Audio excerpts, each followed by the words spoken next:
Hello guys, तुमनं स्वागत आहे आपला ब्लॉगમાં. तुम्ही काल पार्ट 1 दाखा, आज आहे पार्ट 2. चला मग आता ते गहू आता गाडावर भरावून जाते. गाडं धुरायला राहिलेलं आपण गाडामध्ये थोडाफार गहू टाकी राहून. चला मग गाडं धुराय बिरायलो होतं आपण. गाडं धुरावानंतर आपण गहू टाकसू. तर काल दिवसानं व्हिडिओ कशा वाटणार भाऊसन, आज ना व्हिडिओ कशा वाटेन ते आज बी कमेंट बॉक्समध्ये सांग द्या. तर तुम्ही चला मग ते गाडं बिरं धुरायचे. चला मग आपण गाडावर चढी झालं भाऊ. पण पप्पा म्हणे उची चढ म्हणे आणि नुसता पूजा दाबीच म्हणे. मी टाकच म्हणे पूजा उचिती म्हणे. मग चला भाऊ आपण पूजा दाबी राहून दगा भाऊ गाडं बरी गे आधी गाडं बरी घेणं घर तिथला मग देखील म्हणे काय दाखव. What is this? क्या देखा भाई मैं? What is this?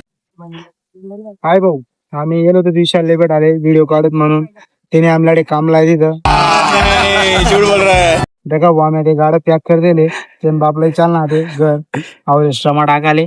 आधी संध्याकाळी गहू काढतील आणि रात्री पोया करीन खातील. खाओ मा कसम. तर चला भाऊ मग आता आपलं गहू कामती वेगळे. आता आपण बकरीचे पाणी पाजणे, बकरीचे पाणी पाहिजे जाणं आपले घर. ते आपला बकऱ्या कशा वाटणार तुमले दाखवायचं तुमले बकऱ्या. अहो आपला शेप पाचता या नाव शेप पाचता बेकारा गहू बोकड्या भाऊ. तर तुमले ब्लॉग कशा वाटणार, जर चांगला वाटणार ते कमेंट बॉक्समध्ये सांगा भाऊ. त्याला भेटूत मग आता पुढला ब्लॉगમાં.